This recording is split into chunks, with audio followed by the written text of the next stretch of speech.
ভাগ্য বলা যে কোনো বস্তু আছে, এই ভিডিওটা না দেখলে আমি বিশ্বাসই করতাম না। মানুষ সামান্য কিছু ভিউর জন্য, ভাইরাল হওয়ার জন্য এইরকম বড় বড় রিস্ক যে কোনো টাইমে মরে যায় রে। বা ওই গাছটা যদি এই ছেড়ার উপরে পড়তো তাহলে ছেড়া মরে গেত।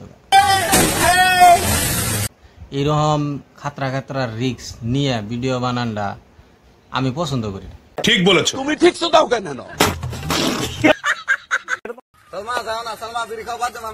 ভালোবাসার জন্য তো বহুত মানুষে বহুত কিছুই করতেছে। এই ভাইটাই বিড়ি খাওয়া বাদ দিব। আরে ভাই তুই কি কস? ভালোবাসার জন্য বিড়ি খাওয়া বাদ দিবি? এই শালিরে খেদাই দে, লাত্তি দে, ভাগার ফেলাই দে শালিরে।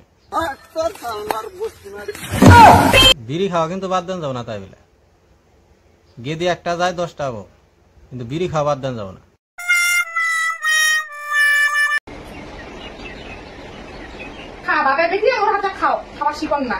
বৌদিটা কিন্তু ভাই বহুতই স্বামী ভক্ত, স্বামীরে বহুতই আদর করে, নিজে রাতে খাওয়াই দিতেছে। কি মিল, কি মহব্বত, সবই তো এটাই ভাবতেছেন, তাই না? আসলে কিন্তু তা না। বৌদি কিন্তু জিনিস একটা। নেক্সটের ভিডিওটা দেখুন, তাই দিশা পাবেন। কেমন বিশ্বাস হয়েছে না বৌদি কিরকম জিনিস একটা? এত টাইম স্বামী ভক্ত দেখাইলো, ওখান কিন্তু স্বামীরে দূরাই লাগতেছে। এইরকম বৌদি আমি দোয়া করি সবের ঘরে ঘরে জানি না হয়।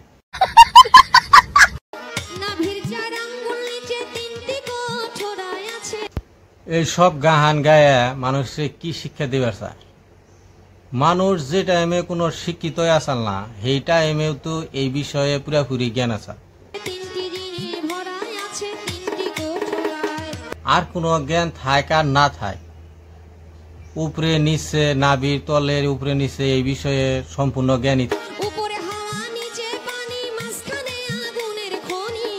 গাহান বানাইয়া মানুষের বুঝানোর কি একটা কথা আছে? পাগলও তো বুঝে।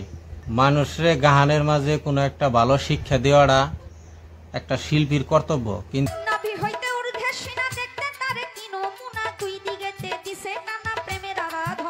যে নাভির উপরে কি আছে, তলে কি আছে, এই বিষয়ে জ্ঞান নাই। সবেরই তো জ্ঞান আছে। আজকাল ছোট ছোট পোলা নেই তো সবকিছুই বুঝে।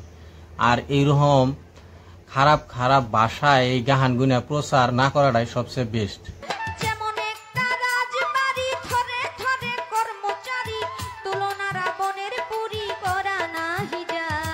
একেবারে করুক আর না করুক, স্কুলে যায় আর না যায়, কিন্তু আই লাভ ইউটা সব মানুষই লেখা হারে বা কইয়া হারে।